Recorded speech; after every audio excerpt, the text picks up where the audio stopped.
Hello everyone and welcome back to my channel. This is Rosh from the Poor Millennial Mom, and this channel is all about cash stuffing, budgeting, and debt repayment. So if you're into that, please do follow along. I am on a journey to paying off $113,000 of credit card and student loan debt. So if you are interested in following along on that journey, I would love to have you.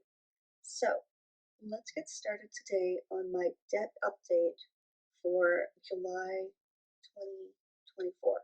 I'm filming this on July 1st, which is Canada Day for you Canadians, so drop a Canada flag in the comments below if you're Canadian. But let's talk through what my debt picture looks like today. Now,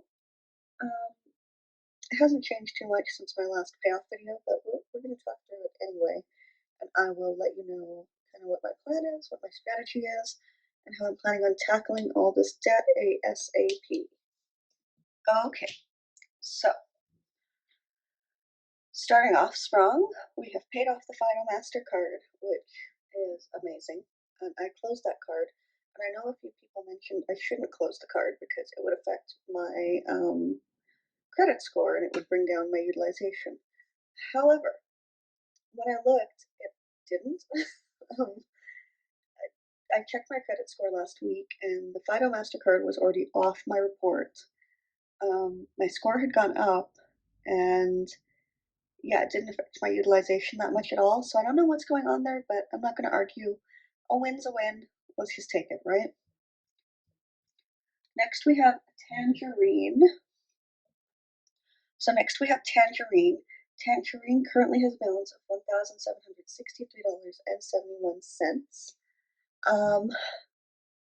Yeah, this is the one we're going to tackle next. Like, we're going to put all of our extra money towards Tangerine. We're going to try and eliminate it ASAP. If you look over here in the August column, this uses a calculation that's like,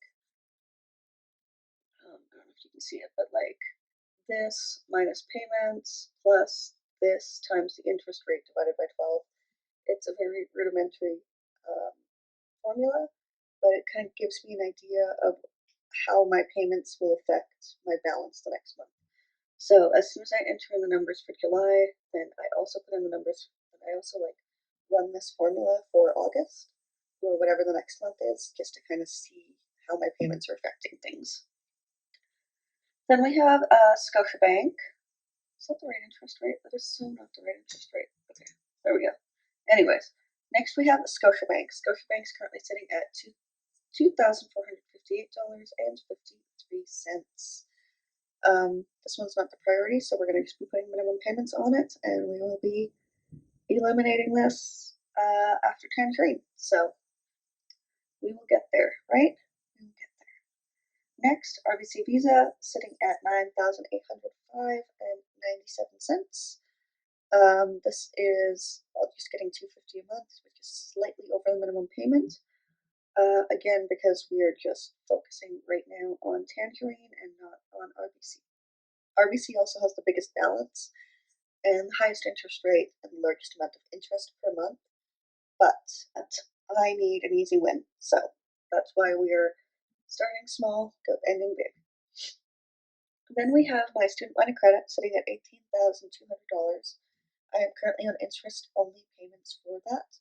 My part-time loans did get approved, so once those come into my bank account, I will pay about half of that amount onto the student line of credit to pay down the tuition that I paid for the first semester.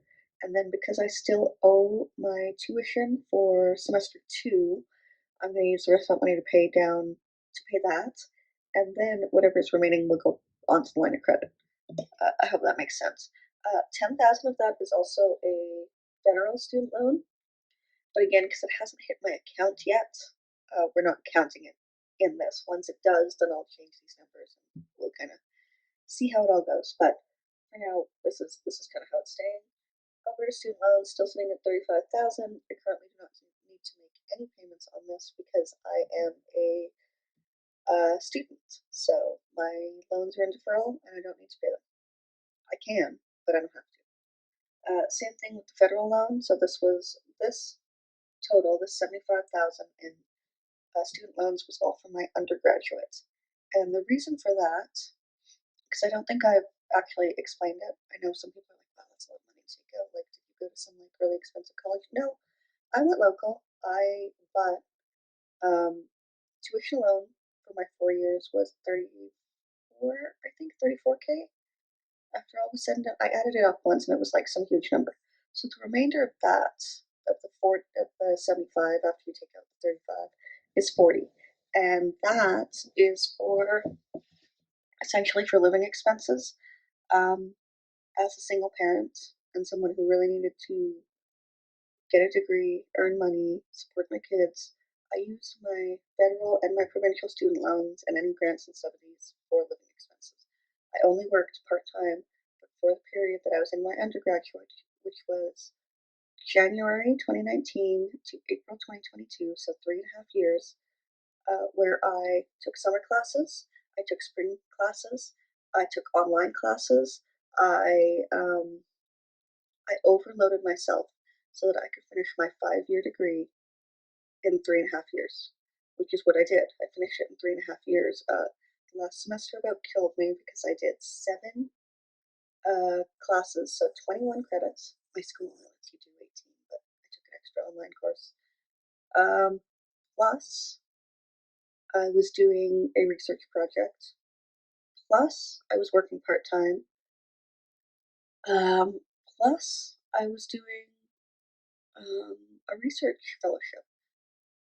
So yeah, if I hadn't done that, I wouldn't have been able to finish it, I don't think. So yes, it's a lot of debt. Keep in mind though, federal loans, interest free. So those aren't the priority. Those are the lowest on the totem pole right now.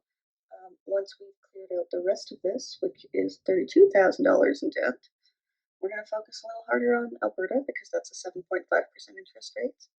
And then after that, we'll focus on Canada student loans. But the point being, those loans helped me get a degree, helped me, they funded so much and they made it so that I could eventually be able to provide for my kids. So I don't regret it. It's a big amount, but I am happy I did it. I also think being an older student is such a blessing. I was definitely one of the oldest people in a lot of my classes because my school was undergraduate only. They did not offer master's courses. And I think it gave me a different perspective and a ability to prioritize and get things done in a way that maybe younger students didn't. So if you're more interested in that, let me know, and I would be happy to like make a video about that experience because it was certainly different. I started my degree in 2019, so I would have been 27. No, 2019. 26. So I was 26 when I started and 29 when I finished. So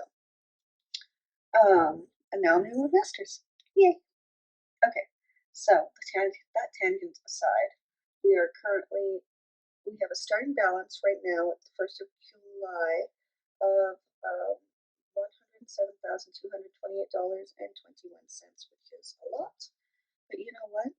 It is less than what we started with in April, where it was 113,146.44 cents. So we brought it out down by about 6K, guys.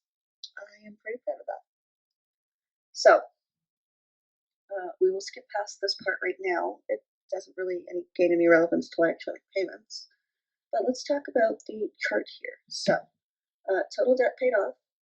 I really like seeing the decimal places. So total debt paid off $5,918.23. So that is the total principal, I believe. Yeah, so that's the total principal. The total payments I've made are more like 7,000. So quite a lot of that is going to interest right now. But as we pay things down, the interest amount also goes down. So like I mentioned, 107,228.21 for remaining debt. I have paid off 5.23% of my total debt, and I have 94.77% remaining. When I get to 10% paid off, which will be so like $10,000, $13,000 paid off, I'm going to treat myself to something. I don't know what yet, probably a haircut because I need one, and just keep trucking on. So there's also this handy little pie chart. If you're wondering what the spreadsheet is, it's from Money and Mindset on Etsy, which I think on YouTube, her name is Lauren Miller. I find it really helpful. I really appreciated it, so I will drop a link to that down below for you. Let's talk about payments now. So I just filmed my budget for July 2024, and so these match the numbers in the budget. Now, they usually start off matching the numbers in the budget, and then they kind of get bigger because I end up throwing extra money towards it. So here's what I'm planning. A total of $615 out of my budget. $300 towards tangerine. Will probably be more, depending on what my tip out is from the theater and benefits and other stuff. So 65 on Scotiabank. That is the minimum payment. So that's just what we're going to pay. Actually, it's slightly more because the minimum payment is like 63, but I like nice round numbers, so that's what we're going with. And then the RBC Visa is getting $250, which again is slightly over the minimum payment of $237, but I just like nice round numbers. Actually, I think we're going to change this. We're going to put 400 onto tangerine for now. Let's see here. What does that do? So that brings us down quite a bit. Brings us down to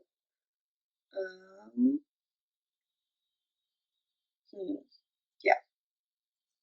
So currently my plan, if I add that extra $100 in, is $715 towards debt this month. Now, like I said, this could go up because it usually does. It's usually much more than I budget for because I just always end up throwing extra money towards it because I don't know, it just makes me feel better about it. Yeah, the more money I put towards it, the sooner it gets paid off, the less interest I have to pay, the happier I am. Because, like, here's a good example of interest, y'all.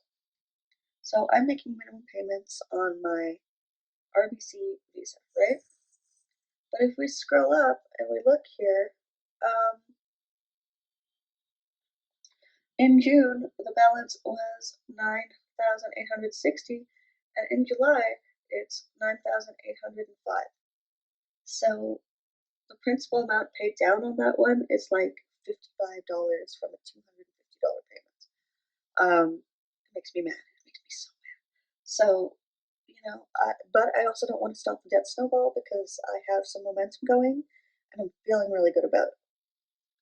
That being said, what I might do is once Tangerine is paid off, I might switch to RBC and then just make minimums on Scotia because Scotia is a shared card, so I kind of feel like my boyfriend should be paying some of that off too because it's mostly him on that card who has been running it up, not me. But that is a rant for a later time. But yeah, let me know. But yeah, that does it from me. Thank you so much for watching. Thank you for staying tuned. I appreciate you. If you like this video, please do hit the like button, subscribe to my channel, leave a comment, like all that fun stuff. Really helps me out, and I just really appreciate it. So thank you again for watching. I will see you again very soon, and I hope you have a great rest of your day. Bye!